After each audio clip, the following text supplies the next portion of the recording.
Gavin Newsom stared directly into the camera and called Donald Trump a failure, delivering the word slowly, carefully, almost ceremonially, as though it had been polished backstage and saved for the exact second when every camera in the room would be pointed at him. He did not throw the accusation away casually. He leaned into it, repeating the charge across healthcare, diplomacy, democratic norms, and presidential leadership, building the kind of rehearsed indictment that depends on momentum because stopping long enough to examine the record can become dangerous. What Gavin Newsom did not appear to understand was that Donald Trump was not trying to interrupt that momentum because Trump was waiting for it to become useful. Behind his podium, there were no binders, no stacks of talking points, no carefully tabbed briefing pages, only Trump, the microphone, and a folded sheet of paper sitting inside his jacket pocket like an unpaid bill waiting for the person whose name was printed across the top. Newsom thought he was delivering the verdict, but Trump was waiting to deliver the receipt. "And that is why this presidency has been a failure," Newsom said, leaning toward the microphone with one palm turned upward, presenting the conclusion as if the room had already accepted every premise that came before it. Not a setback, not a rough patch, a failure, failed on healthcare, failed on diplomacy, failed on every democratic norm, and the cadence was deliberate, the polished rhythm of a politician accustomed to controlling both the argument and the camera angle. Trump raised one finger and answered without shouting, without rushing, almost politely, telling Newsom to slow down because he wanted the audience to catch all of it. His hand briefly moved toward the outside of his jacket pocket and then dropped again, while a small smile crossed his face and nervous laughter moved through part of the room. "Keep going. I am taking notes," Trump said, and suddenly Newsom's accusation sounded less like an attack and more like testimony being entered into evidence. Newsom blinked, recovered almost immediately, and continued, declaring that when historians wrote about the era, they would describe a president who failed the American people, still working from the assumption that repetition could eventually harden accusation into fact.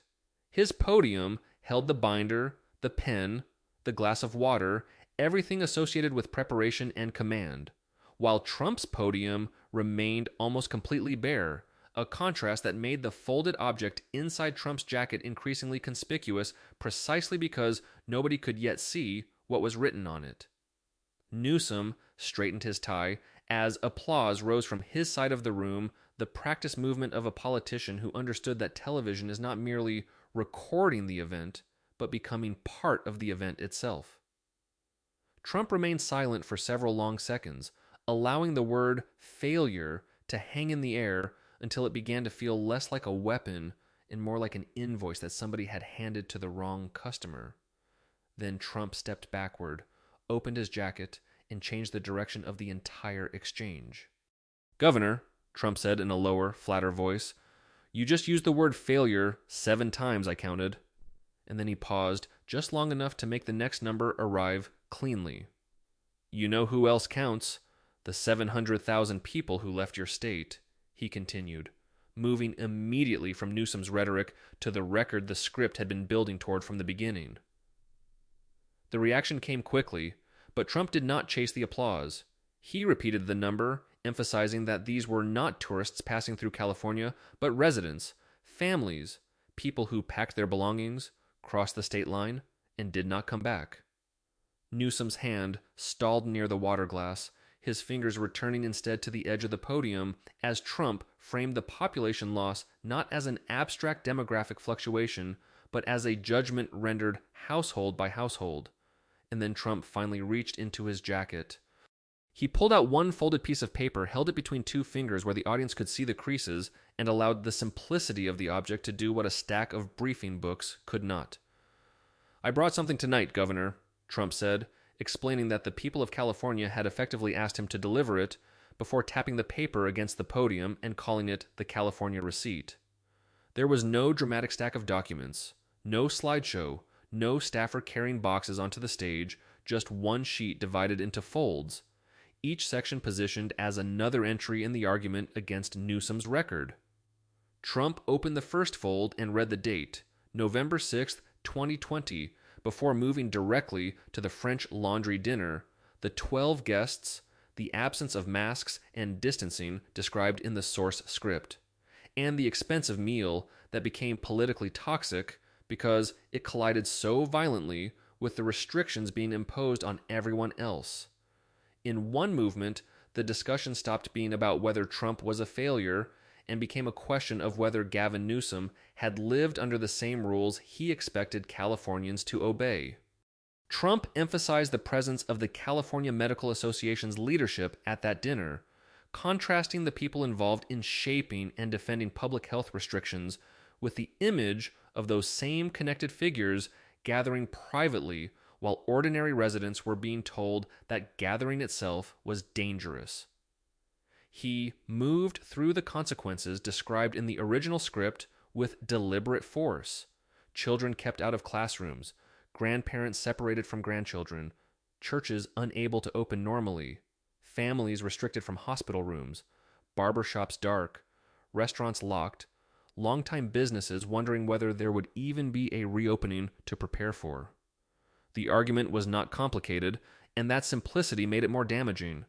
If the danger justified extraordinary restrictions for millions of Californians, then the officials enforcing those restrictions had an obligation to treat the rules as obligations rather than suggestions. Trump did not need to invent a new allegation because the hypocrisy charge contained in the original episode already supplied the entire structure. The government demanded sacrifice from people who had far less money, far less influence, and far fewer options, while the governor attended a private dinner in Napa Valley. Newsom had begun the evening defining failure from the podium. Trump was now defining privilege from a dinner table. The French Laundry episode mattered in the argument because it gave physical form to a phrase that Californians had heard countless times in different contexts. Rules for thee, not for me. Trump pushed that contrast hard, returning to the people who obeyed because they were told obedience was necessary, the business owners who closed because the state said remaining open threatened public health, and the families who accepted deeply personal restrictions because they believed leadership was asking everyone to carry the same burden. Then came the photograph, the dinner, the lobbyists, the medical executives, the absence of the standards being demanded elsewhere, and the explanation that followed after the event became public. Newsom had called it a dumb mistake, and Trump seized those two words because they compressed the entire political vulnerability into something brutal in its simplicity. A governor could ask millions of people to reorganize their lives, but when his own conduct violated the spirit of those restrictions, the answer was reduced to a mistake. Trump repeated the phrase without embellishing it, allowing dumb mistake to sit beside the magnitude of what ordinary Californians had endured during that period. The barber in Stockton did not experience the closure of his shop as a rhetorical mistake. The restaurant owner, watching decades of work disappear, did not experience bankruptcy as a messaging problem, and families separated during illness did not live those moments as minor errors that could simply be placed behind them once the cameras moved on. Newsom stepped toward the microphone and tried to move the discussion forward, saying the incident had happened years earlier, had been addressed, and should not define what was happening now. But that answer created the opening Trump wanted, because if Newsom's defense was that the French Laundry belonged to the past, Trump could simply move from the first line of the receipt to the next line. Trump leaned toward the podium and asked the question that would drive the rest of the confrontation. When do the mistakes stop being dumb and start becoming your record? The moderator attempted to redirect the exchange, but Trump held up the paper again, reminding the room that only one fold had been opened and 3 remained. 3 more folds, Governor, he said, the line transforming the piece of paper from a prop into a countdown and making the audience aware that the French Laundry was being presented not as an isolated climax, but as the beginning of a larger indictment. Newsom reached for the water glass, lifted it, then set it down without drinking, while his hand returned to the binder that had been designed to provide statistics, structure, and a path back onto favorable territory. That first fold had established the theme: the difference between the rules California's leadership imposed and the consequences Californians themselves were forced to absorb. Now Newsom needed another battlefield, and he found it in the size, power, innovation, and economic output of California. Newsom straightened, opened the binder, and began rebuilding his footing with numbers, pointing to California as the fifth largest economy in the world, to patents, Fortune 500 companies, venture capital, technology, and climate leadership. For several moments, the old rhythm returned because these were the statistics California politicians know how to recite, the giant aggregate numbers that make the state sound almost untouchable when viewed from 30,000 feet. But the weakness in that defense was already visible in the contrast Trump was preparing to exploit. An economy can be enormous while the families living inside it are still being crushed by the price of everyday life. Californians do not buy groceries with GDP rankings, they do not fill their gas tanks with venture capital totals, and they do not pay property taxes by reminding the county assessor how many patents were filed in Silicon Valley. Trump waited until Newsom finished building that statistical wall, then reached again for the California receipt and placed his fingers on the second fold. Trump waited until Newsom finished assembling California's familiar monument of economic statistics, then peeled open the second fold of the receipt with the calm patience of a man who had already heard the sales pitch and was now asking to see the inspection report. Fifth largest economy, Trump repeated, giving Newsom the number before taking it apart, because the size of an economy means very little to a family that cannot afford to remain inside it. He looked down at the paper and moved to another figure. 237 companies had left California, a list that turned Newsom's abstract celebration of economic scale into a much more uncomfortable question about why major employers kept choosing somewhere else. Tesla, Oracle, Chevron, Charles Schwab, Hewlett-Packard, Palantir, KB Home. The names came one after another, not as decorative examples, but as individual entries in a pattern that Newsom could not dismiss merely by repeating the size of California's GDP. The state could still be enormous, wealthy, innovative, and powerful, while simultaneously becoming expensive enough, regulated enough, and hostile enough to business that companies with the resources to move simply packed up and did exactly that. Newsom tried to interrupt, but Trump continued through the list, refusing to surrender the rhythm once the argument had moved away from California's reputation and toward California's departures. He asked where those companies had gone, and the answer itself sharpened the point. Texas, Florida, Arizona, Tennessee, states competing openly for businesses, while California insisted that departures were somebody else's fault. Trump slipped briefly into mockery, attaching Newsom's name to the exodus and drawing laughter from the room. But even after the moderator objected to the personal jab, the underlying numbers remained untouched. "You are right, I apologize, I will stick to the numbers," Trump said, before landing the line that made the correction more damaging than the insult. "The numbers are insulting enough." Newsom's problem was no longer the joke. His problem was that the joke had been built on a figure he still had to explain. Newsom answered that companies relocate for tax breaks, incentives, regulatory advantages, and sweetheart arrangements offered by competing states, an argument with enough truth inside it to sound like a defense until the scale became impossible to ignore. Trump conceded the point rather than fighting it, acknowledging that Texas and Florida had offered incentives, then immediately widened the frame from individual deals to the pattern created by hundreds of departures.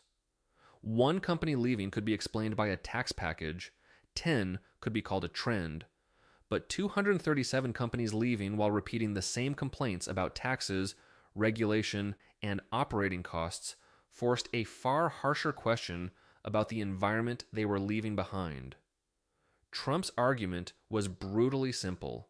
At some point, Blaming every destination becomes a way of refusing to examine the origin.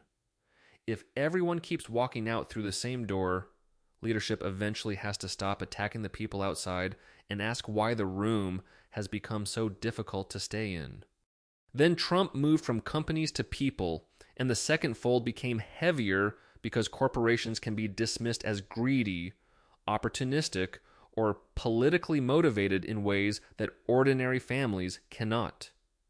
He pointed to California's historic population losses and emphasized the 500,000 people who left between 2020 and 2022, framing them not as a statistical correction, but as an entire city's worth of residents deciding that remaining had become more expensive than leaving. These were not people who hated California, and that distinction mattered because many of them had grown up there, built careers there, raised children there, buried parents there, and imagined remaining there long before the cost of remaining began overruling attachment. Trump pressed the point that they did not leave because California had suddenly stopped being beautiful or innovative. They left because the arithmetic of daily life stopped working. The most humiliating verdict for a governor is not a hostile editorial or a partisan attack, but a moving truck loaded by a family that wanted to stay and finally concluded that it could not. When Trump asked where those residents went, Newsom answered that people move for many reasons, including family, opportunity, climate, and personal circumstances, attempting to dissolve one enormous trend into thousands of individual explanations. Trump repeated the phrase back at him, slowly enough to expose how weak it sounded against the scale of the departure, then joked that people move for many reasons belonged on the back of every U-Haul heading east out of California. The laughter that followed was not necessary to the argument, but it amplified the point because Newsom's answer sounded like something designed to explain everything while actually explaining nothing. A governor can always produce 10 reasons why one family moves, but when hundreds of thousands leave over a concentrated period, the cumulative movement becomes a judgment whether the governor wants to call it one or not.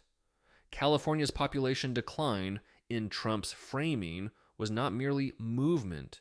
It was a performance review written in license plates disappearing over the state line. Trump then drove the argument down from population statistics to the price of ordinary life, because the fastest way to puncture the glamour of California's economy was to ask what it cost the people trapped inside the number. He cited a figure of roughly $26,000 more per year to live in California than the national average and translated it immediately into things families understand without needing an economist. A used car, tuition, braces, vacations, repairs, emergency savings. The ordinary purchases that separate a manageable life from constant financial pressure. GDP does not pay a furnace bill, venture capital does not fill a refrigerator, and patent filings do not make rent cheaper, which was precisely why Newsom's fifth largest economy defense sounded increasingly detached from the lived experience Trump was describing. Trump then moved to gasoline, taxes, roads, and the irritation of paying premium prices while still driving over potholes, attacking the gap between what Californians were charged and what they believed they were receiving in return. In that formulation, the state was not simply expensive, it was charging luxury prices for public performance that too often felt ordinary. Newsom's hand left the podium, then returned, while his attention moved toward the moderator as though the format itself might provide the escape that his binder was no longer providing. Trump looked again at the receipt, two folds still closed, and reminded the room that the population and business departures were only the second section of the case he intended to make. The visual mattered because every opened crease represented another category that Newsom had to defend, while every unopened crease promised another argument waiting behind it. The paper had begun the exchange as a gimmick, almost absurdly simple against Newsom's thick binder, but with each number it became more dangerous because simplicity was exactly the point. Newsom had arrived with 60 pages of explanations. Trump was trying to reduce the entire record to one sheet that voters could understand. For a moment, the room stopped behaving like two partisan camps and focused instead on the scale of the numbers being thrown across the stage. 500,000 residents leaving was not a minor fluctuation, and 237 companies relocating could not be transformed into good news by pointing out that California still contained enormous wealth. Trump kept returning to the same prosecutorial principle without needing to announce it. Success is not measured only by what remains, but also by what leaves, why it leaves, and whether leadership changes course after the warning becomes obvious. Newsom's defense depended on California being too big to fail in the public imagination, a state so economically massive that every criticism could be drowned under GDP, innovation, and cultural influence.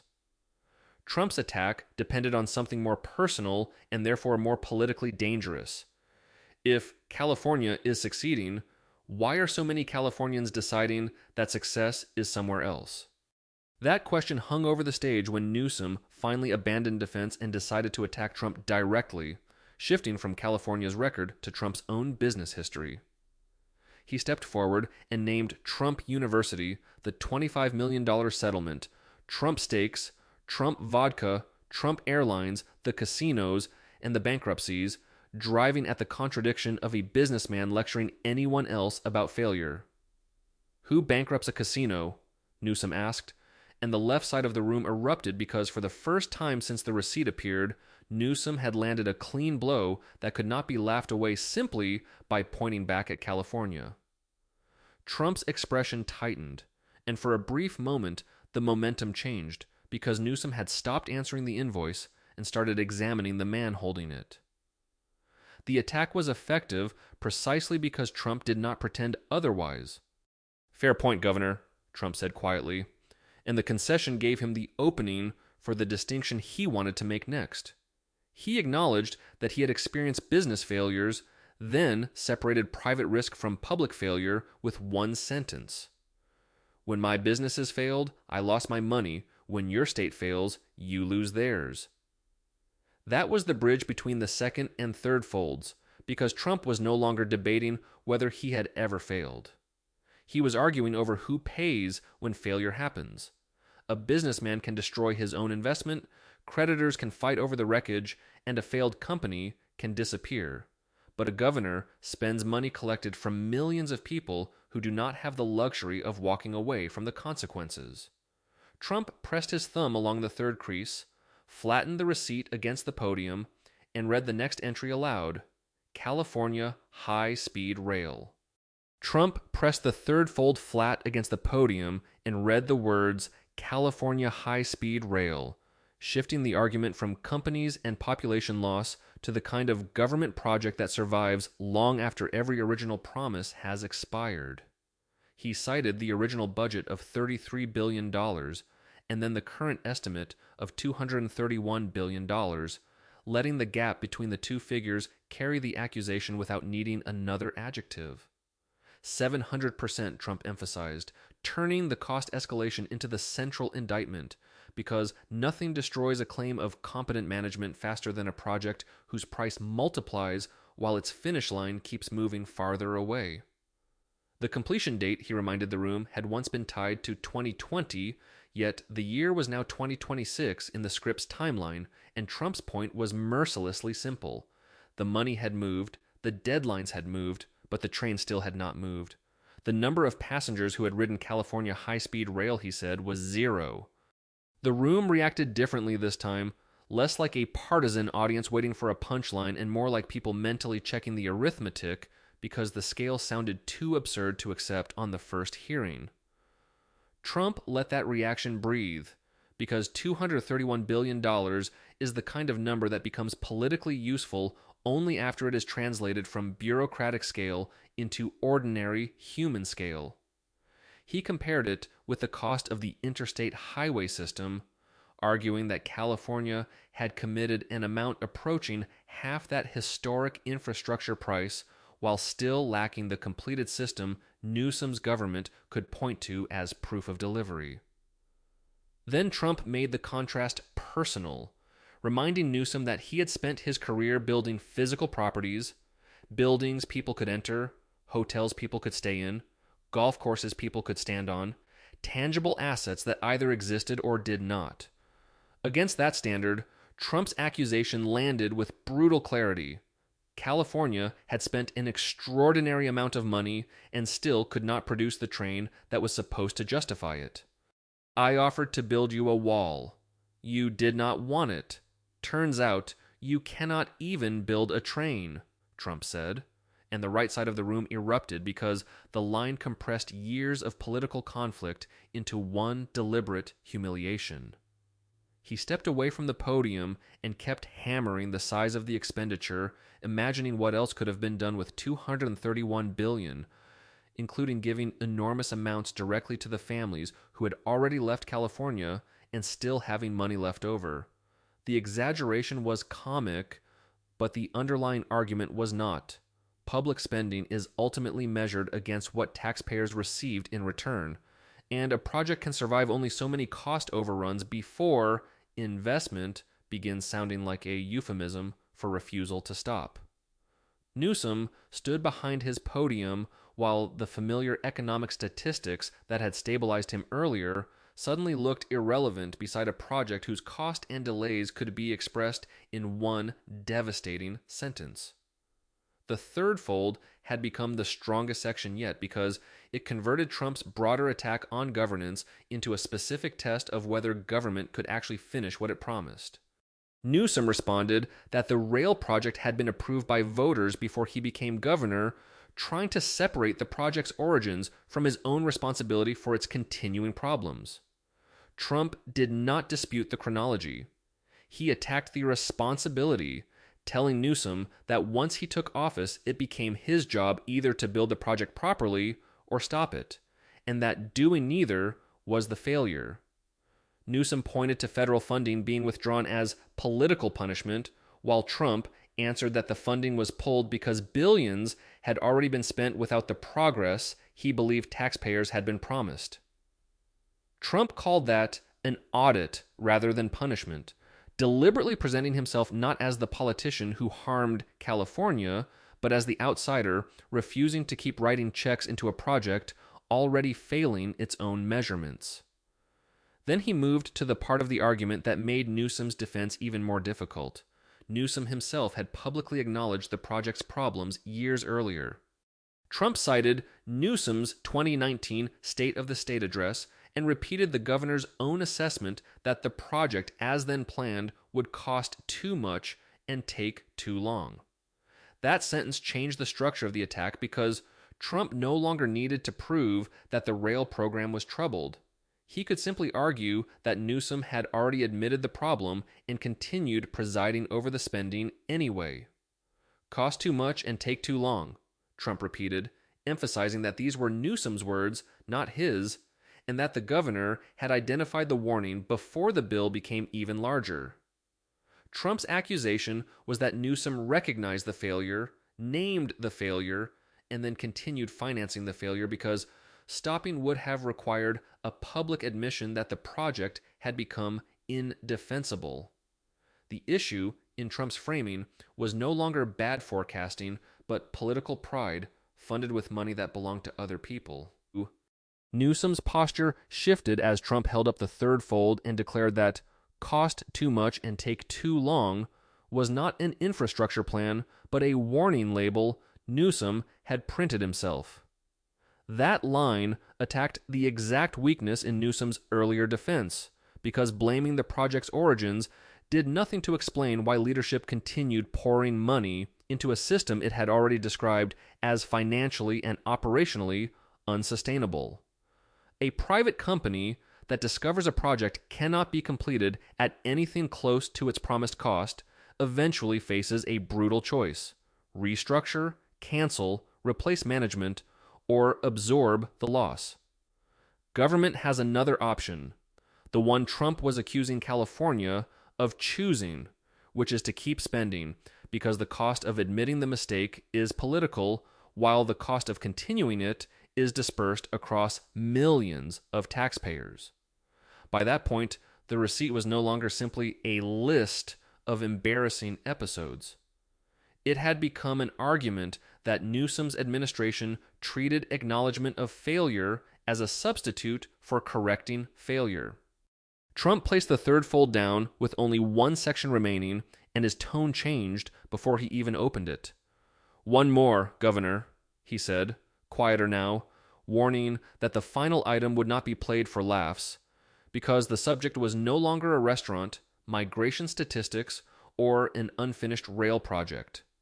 The room's energy tightened, and Newsom answered by changing subjects again, attacking Trump over January 6th, Trump's refusal to accept the 2020 election result, and the legal controversies surrounding him. Newsom struck the podium and argued that failure was not a dinner or a train, but damage to the political system itself, giving his side of the room its strongest sustained response since the debate had turned toward the receipt.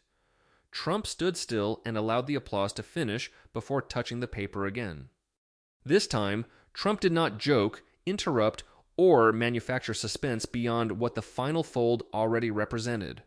He lowered his voice and moved directly to January 7th, 2025, when fires in Los Angeles forced nearly 200,000 people from their homes and destroyed thousands of buildings in the version of events presented by the original script.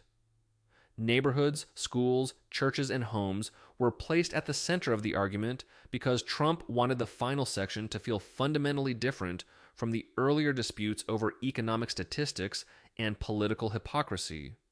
He claimed the water system failed when firefighters needed it most, and referred to hydrants losing pressure as the fire spread, turning infrastructure from an abstract budget category into the difference between a working emergency response and helplessness. The receipt, which had started with a dinner, had now arrived at burning neighborhoods. Trump then cited a $17 million reduction involving the Los Angeles Fire Department and used the timing of that budget decision to attack what he portrayed as disastrously misplaced priorities. The force of the argument came from the contrast. Government can defend almost any budget adjustment in a spreadsheet, but once homes are burning, every dollar cut from emergency capacity becomes politically radioactive regardless of how officials explain the accounting. Trump asked where Newsom had been while California was confronting that crisis, then pivoted toward the governor's media activity, podcasting, merchandise, slogans, and political branding described in the source script. Each item was presented as another line on the receipt, not because merchandise caused the fires, but because Trump wanted the optics to become inseparable from the accusation of failed priorities. Families were evacuating in the dark, while the governor, Trump argued, looked increasingly like a national political brand managing content instead of a state executive managing results. Newsom tried to answer that the water issue was a problem of infrastructure rather than policy, but Trump attacked that distinction immediately because the infrastructure itself existed under California's political leadership. The infrastructure was your infrastructure. The policy was your policy. The water system was your water system, Trump said, refusing to let responsibility disappear into administrative language once the consequences became visible. The argument had reached the point where every attempt to divide responsibility among agencies, cities, systems, and historical decisions sounded to Trump like another method of making accountability so complicated that nobody could ever be held responsible. His attack was deliberately unfair to complexity and deliberately ruthless about ownership. Governors campaign on leadership when things work, so they cannot suddenly discover bureaucratic nuance only when something collapses. Then, Trump looked down at the fully opened receipt, all four folds exposed under the stage lights, and prepared to deliver the conclusion Newsom had been trying to avoid since the first accusation of failure left his mouth. Trump kept his eyes on Gavin Newsom and stripped the argument down to the one word Newsom had used at the beginning of the night: failure. He told Newsom he believed the governor loved California and there was no grin attached to the sentence now, no rally joke waiting behind it, because the final accusation was sharper when delivered without theater. Trump said he believed Newsom woke up every morning genuinely convinced that he was helping, then turned that supposed sincerity against him by arguing that good intentions without measurable results are useless to the families expected to live under them. Love without results is not governance, it is a greeting card, and you cannot rebuild a house with a greeting card, Trump said, reducing the entire defense of intention, ambition, messaging, and ideological purpose to the practical question of whether anything had actually worked. The insult was not that Newsom did not care. The insult was that caring had become the excuse offered after the systems, projects, costs, and promises failed to produce what Californians had been told they would receive. Trump picked up the receipt again, now completely unfolded, every crease visible beneath the stage lights, and held it long enough for the room to understand that the four sections were no longer separate controversies.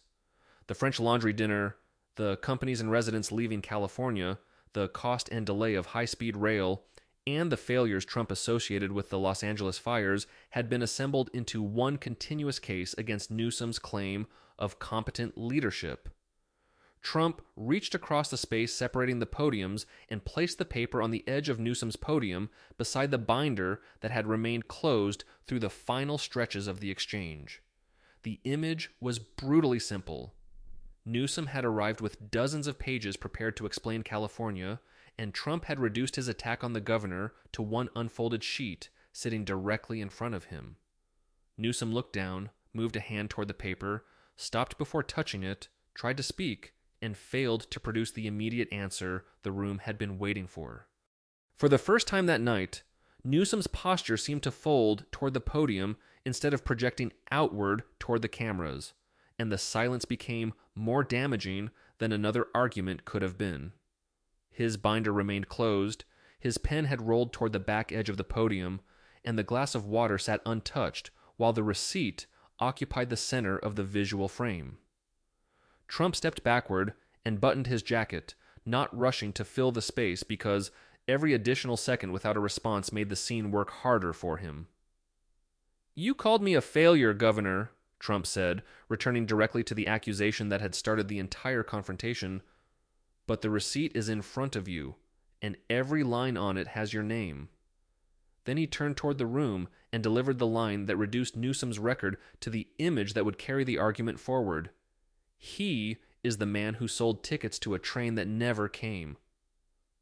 That sentence was not merely about rail anymore, because the train had become shorthand for a governing style built around promises that sounded enormous at launch and became progressively harder to locate in reality. California had the size, the branding, the technology, the wealth, the global reputation, and the political class capable of producing endless explanations for why expectations should remain high even when delivery remained painfully incomplete. Newsom represented exactly the kind of politician who can look presidential long before voters have decided whether the record underneath the presentation deserves the promotion. The suit fits, the posture is calibrated, the answers come in polished paragraphs. The camera always seems to find the correct angle, and every crisis can be packaged into another appearance, another statement, another national argument. But Trump's entire case that night was designed to rip the packaging away and force the audience back to the unfashionable question politicians hate most. What did you actually build, fix, finish, or make more affordable? That was why the attack on Newsom's image mattered beyond the individual statistics, because the numbers were being used to challenge the distinction between appearing effective and producing results. A governor can cite the fifth largest economy in the world, enormous venture capital flows, technological leadership, patents, climate initiatives, and corporate giants. But those achievements do not erase the family calculating whether it can still afford rent, gasoline, insurance, groceries, or a mortgage. A governor can announce transformative infrastructure, but a promise becomes politically poisonous when the completion date disappears into the distance while the projected cost continues climbing. A governor can speak constantly about compassion, resilience, and leadership, but those words become fragile when taxpayers are staring at systems they believe failed precisely when they were needed most. Trump's receipt worked in the script because it attacked not California's prestige, but the gap between that prestige and the experience of people who felt they were paying more while receiving less. The script then widened the attack beyond the debate stage and into Newsom's personal political trajectory, presenting him as a man whose national ambition had become impossible to separate from his record in California. It pointed to Kimberly Guilfoyle, Newsom's former wife, and emphasized that she later became aligned with Trump's political world, using that personal history as another symbolic contrast in the larger argument. The point was not offered as policy evidence, but as political imagery, another way of reinforcing the narrative that people who once stood close to Newsom had ended up moving in the opposite direction. The same metaphor was extended to the hundreds of thousands of Californians who left the state, not because every departure was ideological, but because the script treated relocation itself as the most concrete referendum available. People may argue on television about whether California is succeeding, but a family loading everything it owns into a truck has already reached a conclusion far more consequential than applause in a debate hall. Newsom's presidential ambition, therefore, became the next object placed under the light because ambition is easy to admire until voters start asking what qualifies the candidate for the office being pursued. The script acknowledged that ambition itself is not a defect. Politicians seeking greater responsibility are expected to want power, influence, and the opportunity to shape a larger agenda. The problem, according to Trump's framing, is the resume that must accompany the ambition, because a governor asking America for a promotion inevitably invites America to inspect the state he already manages. The receipt offered that inspection in the harshest possible form: an unfinished high-speed rail project with enormous projected costs, rising homelessness cited in the script, historic population losses, punishing living expenses, and a fire crisis used as evidence that basic systems were unprepared. Newsom could point upward toward California's economic scale, but Trump kept pointing downward toward the people who had to live underneath the statistics. The argument then moved outside California altogether, insisting that the consequences of California's choices do not remain neatly trapped inside state borders. Federal disaster assistance, infrastructure funding, grants, and every other flow of money from Washington ultimately come from taxpayers across the country, which allowed the script to turn Newsom's state record into a national taxpayer question. Families in Ohio, Texas, Georgia, and every other state may never vote in a California election, but they can still be asked to help finance recovery when disasters strike or when federal money is committed to projects California cannot complete alone. Population movement also spreads consequences outward because families leaving one expensive market arrive in another, competing for housing, school capacity, jobs, and services in places that did not create the conditions pushing them out. Trump's broader accusation was therefore unmistakable. California's failures do not stop at the California border, and neither does the bill. Somewhere on Interstate 10, the script imagined a U-Haul moving east, carrying the contents of another household that had finally decided attachment to California was no longer enough to justify the cost of remaining. Inside were the ordinary objects of an ordinary family, the furniture, clothes, photographs, kitchen boxes, children's belongings, and everything else that turns a moving truck into a compressed version of an entire life. On the dashboard sat a phone directing them toward Phoenix, Dallas, Nashville, or some other destination where the arithmetic might work better, while the California license plate remained fixed to the vehicle for a few more miles, even though the decision behind it had already been made. That was the final human image behind all the statistics Trump had used, Not GDP, not a press release, not a campaign slogan, but a family crossing a state line because staying had become harder than leaving.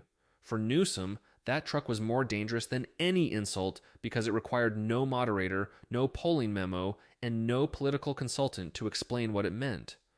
The receipt remained on the podium as the symbol of the entire confrontation, a folded sheet transformed into a list of accusations about hypocrisy, affordability, migration, unfinished infrastructure, public safety, and leadership. Trump had been called a failure at the beginning of the night, but instead of spending the evening defending himself point by point, he redirected the accusation toward the governor and forced Newsom to answer for the record presented against him. That was the reason the final silence mattered more than another shouting match. Newsom had started with prepared certainty and ended staring at a paper Trump had placed in front of him, while the binder designed to protect him remained shut.